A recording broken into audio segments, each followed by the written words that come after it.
From Uncharted 4 to Last of Us Remastered, then to Horizon Zero Dawn, and now we have God of War. What do all these games have in common? Yes, they're great games, and also yes, they're highly critically acclaimed, and I can agree that they're masterpieces, but also you can only play it in one way and one way only. That is, by owning a PlayStation 4. Now with more video games coming out, such as Spider-Man for the PS4 and Last of Us Part 2, PlayStation has stood on its ground and shown why their platform is better than that of the Xbox. It's simple really. PlayStation has more critically acclaimed and also highly rated titles such as God of War, Uncharted 4, Horizon Zero Dawn, and many more upcoming. Due to this, PlayStation has been able to sell more consoles than their competitors. I'm not here to start an argument about which consoles you should buy or should not, but it's pretty much factual evidence that PlayStation 4 has more quality exclusives than that of the Xbox One. With Sea of Thieves being a massive disappointment among the gaming community, which some gamers would argue had less content than No Man's Sky, should be a concern for Xbox owners considering that they've spent their money on Microsoft's new console. And not only that, that game's also out for PC. That's another concern that Microsoft needs to come over.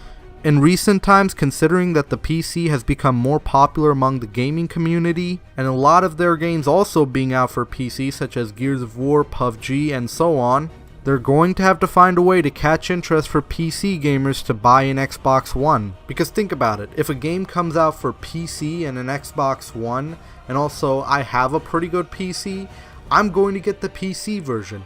Better frame rate, better graphics, along with no paying to play online. With that, my Xbox One would be valueless. Now, I'm not saying Microsoft doesn't have their fair share of great titles such as Ori and the Blind Forest, Cuphead, but here's a problem.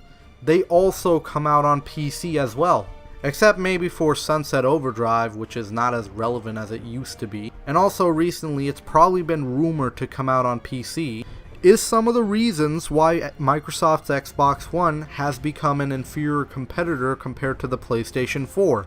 However, that's not to say PlayStation doesn't have their own fair share of games that are also out for PC, such as Hellblade Chronicles, Street Fighter V, and No Man's Sky.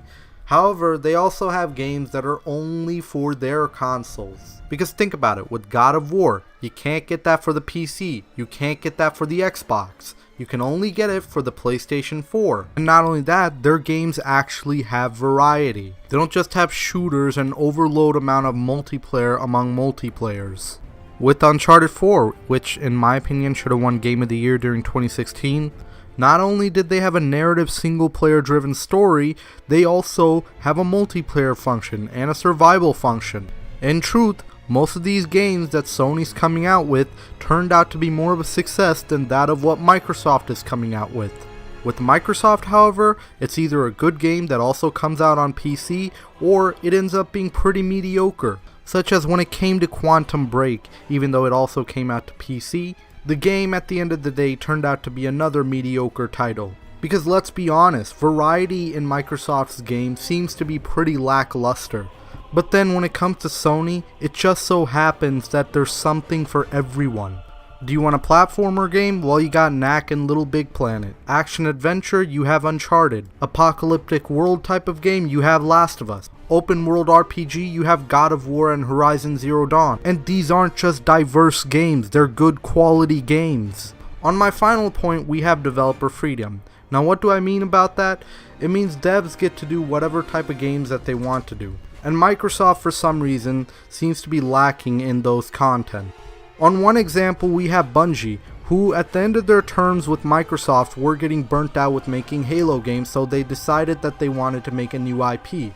However, Microsoft getting in the way forced them to keep making Halo games. Now, I'm not saying Destiny's any better, because honestly, in my opinion, it's not, and I'm also not justifying Activision in any form of way, but you could definitely tell that the developer freedom for Bungie was definitely limiting.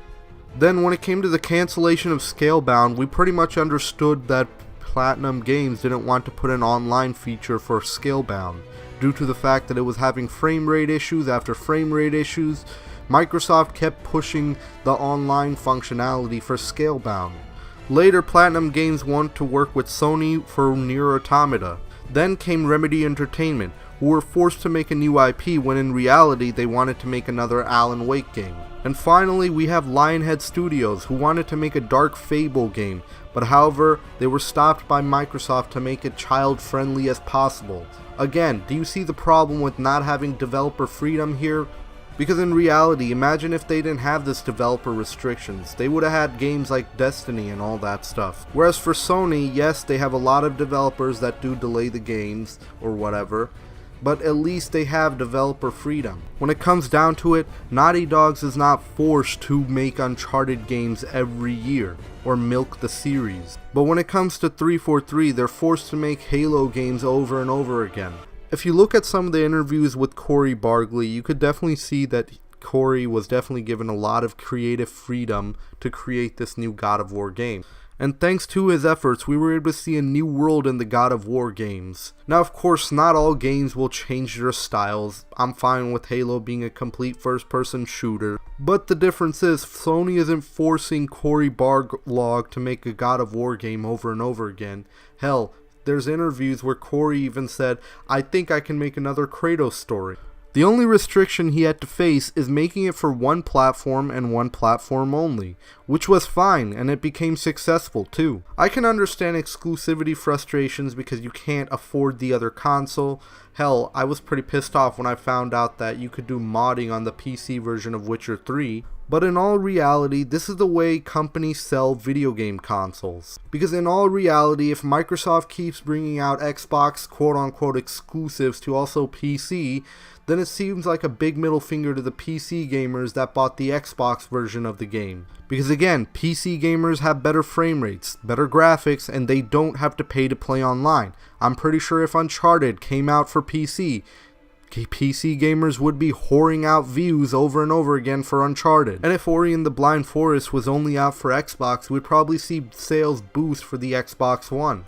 It frustrates me to the core because I'm a guy that actually bought the Xbox One during its release date. Because think about it, I stuck with the system since 2001. I'm a huge Halo fan. During the 360 era, I had a lot of fond memories with the Xbox, with Halo 3, Gears of War, and many other exclusive titles. Even though I know that the Kinect was a pile of shit, I still gave the GameStop employee $500 to give me an Xbox One, because in truth, this would be the only console that would give me Halo. Of course, the launch games for the Xbox One was terrible, but after I heard the news that the Master Chief Collection is coming out, I thought I saw a light where it'll convince me to keep my Xbox One. But of course, the Master Chief Collection had a release so bad where it made Battlefield 4 look like a complete game. But I was still willing to keep my console because I thought Halo 5 would be the game that would save the grace. But then hearing about they're getting rid of split screen multiplayer, and also multiplayer in general is kinda messed up with microtransactions, the game just turned out to be a huge disappointment. Then right around the time that Uncharted 4 came out, I decided to buy a PS4. Something I should have done sooner than later.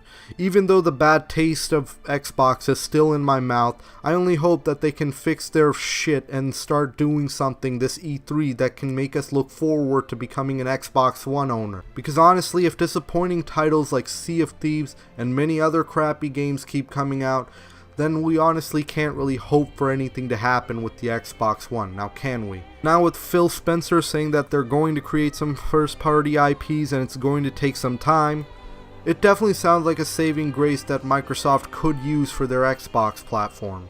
Now Phil, we hear you, but we really need to see it happen. Like actions speak louder than words. This isn't just coming from me, this is also coming from the community of gamers that have stuck with the system. So please, this E3, show us something that we can look forward to. And remember, not all games need to have a multiplayer function on it. Anyway, thank you guys for watching. Be sure to rate, comment, and subscribe. This is the Hateful Critic dropping the mic.